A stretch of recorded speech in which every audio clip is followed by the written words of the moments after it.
Hello students, welcome back to organised knowledge channel. आज की इस वीडियो में बच्चों हम डिस्कस करने वाले हैं worksheet number 24 class 8 social science की। बच्चों ये वर्कशीट है और ये वर्कशीट आपके लिए डायरेक्टरेट ऑफ एजुकेशन की तरफ से 17 दिसंबर 2020 के लिए शेड्यूल की गई है। आज की वर्कशीट में चैप्टर 5 करेंगे व्हेन पीपल रिबेल। ठीक है, कि किस तरह से लोग जो है उनके अंदर विद्रोह की भावना, रिबेल क्या होता है, विद्रोह, रिवोल्ट, वो भावना जो है जागी। एंड टॉपिक क्या है, पॉलिसीज एंड द पीपल, की जो ब्रिटिश जो कंपनी थी उन्होंने जो पॉलिसीज बनाई उसका इफेक्ट किस तरह से लोगों पर पड़ा, तो ये जो है हम यहाँ पर डिस्कस करेंगे। So now let's start. Nawab lose the their power, जो नवाब थे उन्होंने अपनी जो पावर थी वो लूज कर दी थी। उसका रीजन क्या था? Since the mid 18th century nawab and rajas had seen their power erode. तो जो 18th सेंचुरी के ड्यूरिंग जो है क्या हो गया था, नवाब और राजा जो है वो अपनी पावर पूरी तरह से खो चुके थे, जो है खो रहे थे। They had gradually lost their authority and honour, अपना सम्मान, अपनी पावर सब जो है धीरे धीरे खत्म हो रहा था।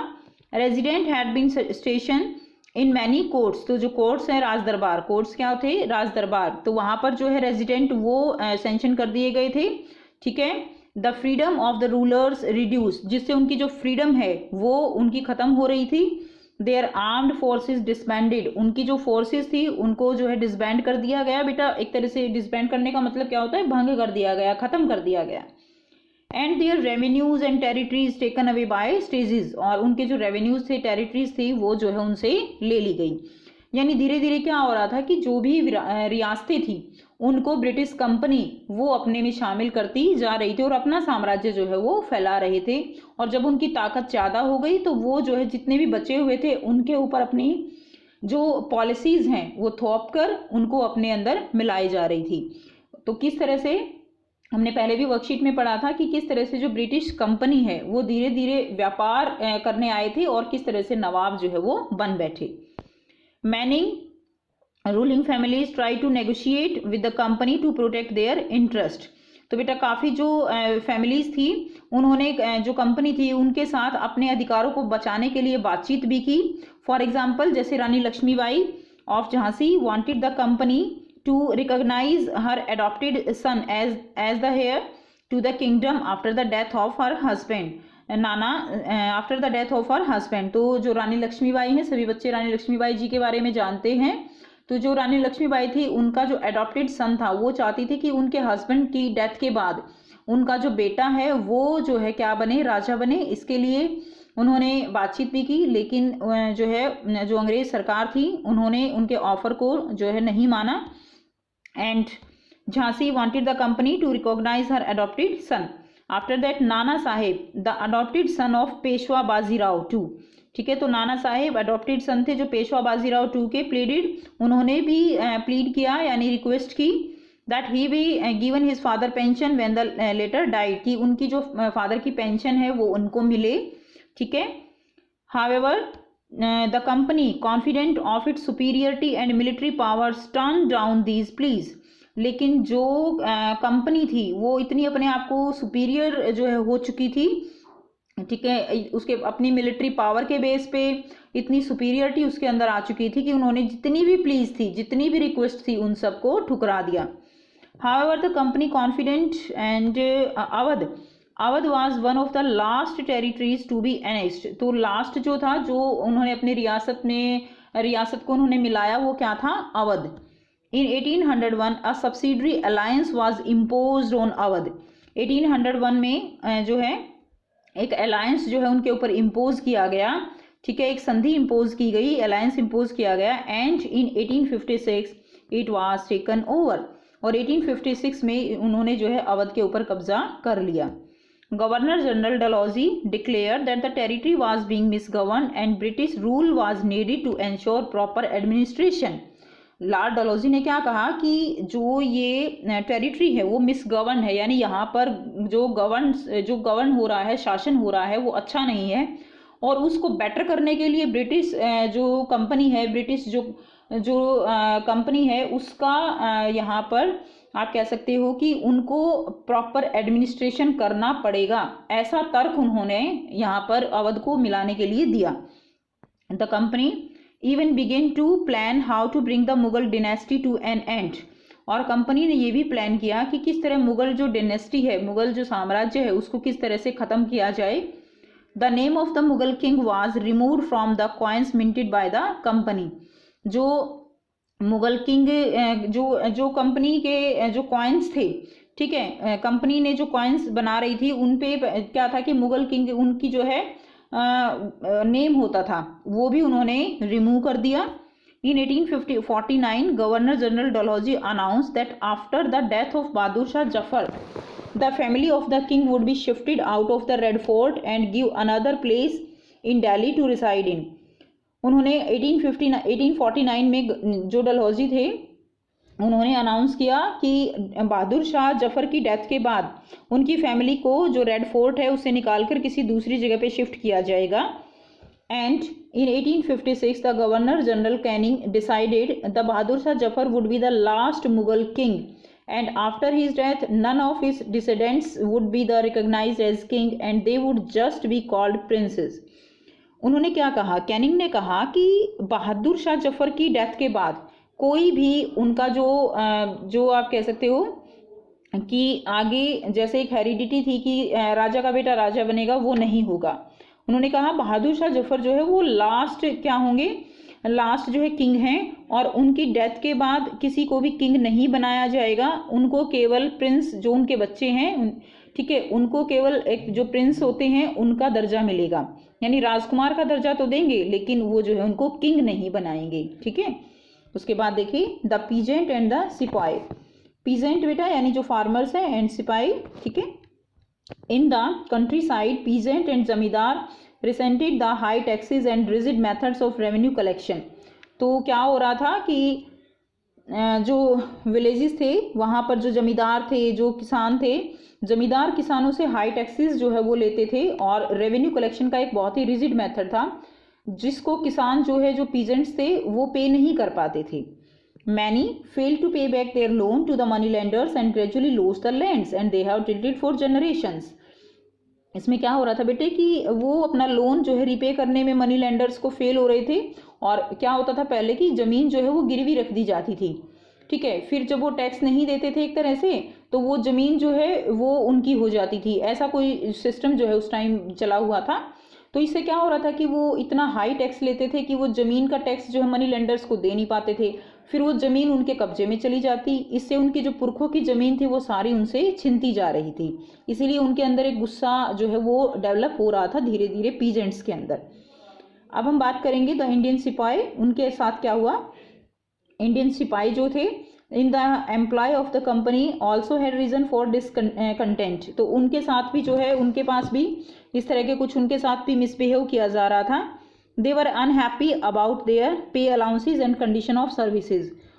वे भी अनहैप्पी थे अपनी जो पे अलाउंसेज, जो भत्ते दिए जाते हैं, अलाउंसेज होते हैं बेटा जो जॉब के साथ, सर्विस के साथ जो अलाउंसेज होते हैं, भत्ते होते हैं, ठीक है, जो गवर्नमेंट बेनिफिट्स होते हैं, वो उनको नहीं दिए जा रहे थे। एंड उनकी जो सर्विस की कंडीशंस थी वो भी उनके लिए बहुत मुश्किल हो रही थी। Moreover some of the new rules violate their religious sensibility and belief. और जो ब्रिटिश सरकार जो है वो जो कुछ रूल्स जो लगा रही थी वो उनके रिलीजियस सेंसिबिलिटी यानी धर्म है और उनके जो बिलीफ्स हैं, उनकी जो भावनाएं हैं, उनके साथ भी वो जो है उनको ठेस लग रही थी। यानी वो उनको जो है क्या कर रही थी, एक तरह से वायलेट कर रही थी British company. Did you know that in those days many people in the country believe. उस समय बहुत सारे लोग जो है बिलीव करते थे that if they cross the sea they would lose their religion and caste, कि अगर उन्होंने समुद्र पार किया, उस समय लोग जो है ना समुद्र को पार करना अपने धर्म के खिलाफ समझते थे, कि वो मानते थे कि अगर उन्होंने समुद्र को पार किया तो उनका रिलीजन, उनका धर्म, उनकी जाति सब कुछ नष्ट हो जाएगा, कास्ट उनकी। So when in 1824 the Sepoy were told to go Burma by the sea route to fight for the company, they refused to follow the orders though they agreed to go by the land route. 1824 में सिपाहियों को जो order मिला Burma जाने का, Burma जाना था कैसे, समुद्र पार करके, ठीक है, बाय क्रॉसिंग द सी, लेकिन उन्होंने रिफ्यूज़ कर दिया इस जो ऑर्डर था उसको। उन्होंने कहा कि लैंड रूट से हम जा सकते हैं लेकिन हम जो है समुद्र पार करके नहीं जाएंगे। उसके बाद क्या हुआ, उनको इसके लिए क्या मिला, देवर सीवियरली पनिश्ड, उनको पनिशमेंट दी गई। Since the issues did not die down in 1856 the company passed a new law. उसके बाद क्या हुआ, 1856 में एक नया लॉ पास कर दिया गया.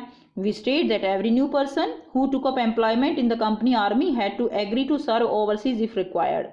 इसमें क्या कहा गया कि जो नई जो भर्तियां करवाई गई, नई जो रोजगार दिए गए, सिपाही की जो भर्ती की गई, उसमें कहा गया कि जो रूल है वो ये है कि अगर ज़रूरत पड़ी तो आपको समुद्र पार करके भी जाना पड़ेगा, तभी आपको जो है एडमिट किया जाएगा, अदरवाइज नहीं किया जाएगा. ठीक है, तो इस तरह से एक नया रूल उन्होंने बना दिया. उसके बाद फिर क्या हुआ, sipahi also reacted to what was happening in the countryside. वो जो कंट्री साइड यानी जो गांव में जो इस तरह से मनी लैंडर्स थे, वो किस तरह से ज़मीनों को हड़प रहे थे, ठीक है, उस पर भी उन्होंने रिएक्ट किया. क्योंकि उन्हीं में से जो है कुछ क्या थे, पीजेंट थे. Many of them were peasant. जो सिपाही थे वो पीजेंट भी थे. And had families living in the villages. और उनकी फैमिली जो है वो कहाँ रहती थी, विलेजेस में रहती थी. So the anger of the peasant quickly spread among the सिपाही. इसीलिए जो पीजेंट का जो गुस्सा था वो धीरे धीरे सिपाही जो थे उनके अंदर भी फैल गया. Responses to reform. ठीक है, तो रिफॉर्म जो हो रहे थे उनकी तरफ क्या प्रतिक्रिया थी.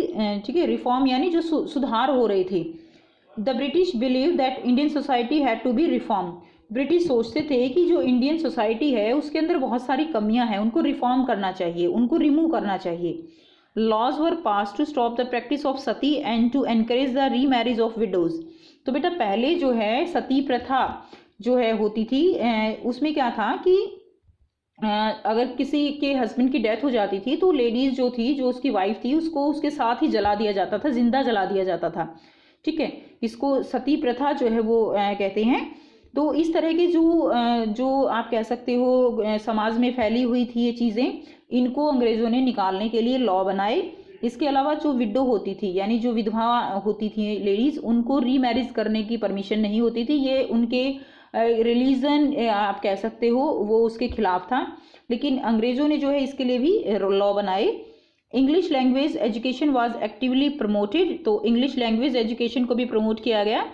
After 1830 the company allowed Christian missionaries to function freely in its domain and even on land and property. 1830 में क्या किया गया, कंपनी ने क्रिश्चियन मिशनरीज को अलाउ कर दिया.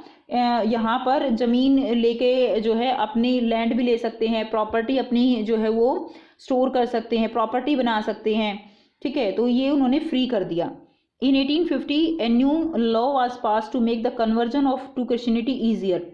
1850 में एक और नया लॉ बनाया जिसमें क्या था कि क्रिश्चियनिटी जो है, जो क्रिश्चियन हैं वो ईजिली बन सकते हैं. यानी एक ऐसा प्रावधान किया गया, प्रोविज़न किया गया जिसमें जो इंडियंस हैं वो ईजिली जो है क्रिश्चियन जो है वो धर्म वो अपना सकते हैं.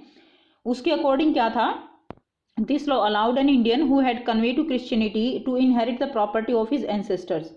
कि जो लोग इंडियन क्रिश्चियन बनेंगे उनसे उनकी प्रॉपर्टी छीनी नहीं जाएगी. ठीक है, उनकी प्रॉपर्टी वो रख सकते हैं, अपनी प्रॉपर्टी पर उन्हीं का अधिकार होगा. इससे जो लोग हैं वो और भी ज़्यादा आकर्षित हुए क्रिश्चियनिटी की तरफ. ठीक है, तो इससे जो है रिलीजन एक तरह से कहीं ना कहीं इंडिया का रिलीजन था, इंडियंस का जो रिलीजन था उसको कहीं ना कहीं यहाँ पर ब्रिटिश सरकार ख़त्म करते दिखाई दी. उसके बाद देखिए, many Indians begin to feel that the British were destroying their religion, their social custom and traditional way of life.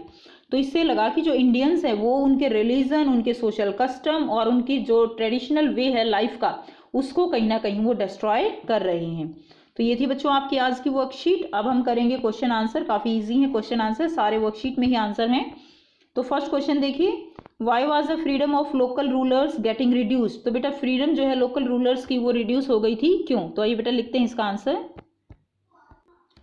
सो बेटा ये आप इसका आंसर लिखेंगे, बहुत छोटा आंसर है. The armed forces disbanded and their revenues and territories taken away by stages. तो इस तरह से उनकी पावर जो है वो उसका लॉस हो रहा था. करते हैं बेटा नेक्स्ट क्वेश्चन. नेक्स्ट देखिए क्वेश्चन नंबर 2 है, how did company and the dominance of Mughal rulers. तो जो मुगल रूलर्स है बेटा उनकी जो डोमिनेंस है वो किस तरह से कंपनी ने ख़त्म कर दिया, यानी मुगल साम्राज्य को कैसे ख़त्म किया. सो बेटा आप यहाँ से इसका आंसर लिखेंगे. The name of the Mughal king was removed from the coins minted by the company. ठीक है, and in 1856 governor general Canning decided that Bahadur Shah Zafar would be the last Mughal king, and after his death none of his descendants would be the recognized as kings. They would just be called prince. तो उनको क्या कहा जाएगा, केवल Prince कहा जाएगा, उनको king जो है वो नहीं बनाया जाएगा आफ्टर बहादुर शाह जफर। नेक्स्ट देखिए question number 3, why were the peasant and सिपाही डिसकंटेंटेड इन कंपनी रूल। तो किस तरह से बेटा वे डिसकंटेंटेड थे जो कंपनी के रूल थे। सो ये आप आंसर लिखेंगे क्वेश्चन नंबर 3 का। Many farmers fail to pay back their loans to the moneylenders and gradually lost their lands. जो फार्मर्स थे वो लोन नहीं चुका पाए जिससे उन्होंने अपनी ज़मीनें खो दी। Sipahi were unhappy about their pay allowances and conditions of services. Moreover some of the new rules violate their religious sensibilities and beliefs. तो कुछ रूल्स जो है उनके रिलीजियस जो बिलीफ थे उनको भी वायलेट कर रहे थे जिसके कारण वो जो है क्या थे, सेटिस्फाइड नहीं थे। नेक्स्ट क्वेश्चन नंबर 4 देखिए, why did many Indians feel that the British were destroying there traditional way of life. तो कैसे कह सकते हैं कि जो इंडियंस थे उन्होंने कैसे फील किया कि जो ब्रिटिश हैं वो उनके ट्रेडिशनल वे ऑफ लाइफ को क्या कर रहे हैं, डिस्ट्रॉय कर रहे हैं। ये क्वेश्चन नंबर 4 का आंसर होगा। In 1850 a new law was pass to make the conversion to Christianity easier. This law allowed an Indian who had converted to Christianity to inherit the property of his ancestors. ठीक है, तो इस तरह से उन्होंने law बना दिया कि उनकी ज़मीनें उनके पास रहेंगी और भी आसान हो गया लोगों को क्रिश्चियन जो रिलीजन है वो अपनाने के लिए। Many Indians begin to feel that the British were destroying their religion, their social custom and their traditional way of life। तो इस तरह से जो है उनको ये फील हुआ। तो ये थी बच्चों आपकी आज की वर्कशीट एसएसटी की 4 क्लास 8। आई होप बेटा आपको वर्कशीट क्लियर है। कोई भी डाउट है कमेंट सेक्शन में कमेंट कर दीजिए फटाफट, और चैनल सब्सक्राइब नहीं किया है तो सब्सक्राइब भी कर लीजिए। And thanks for watching, have a nice day.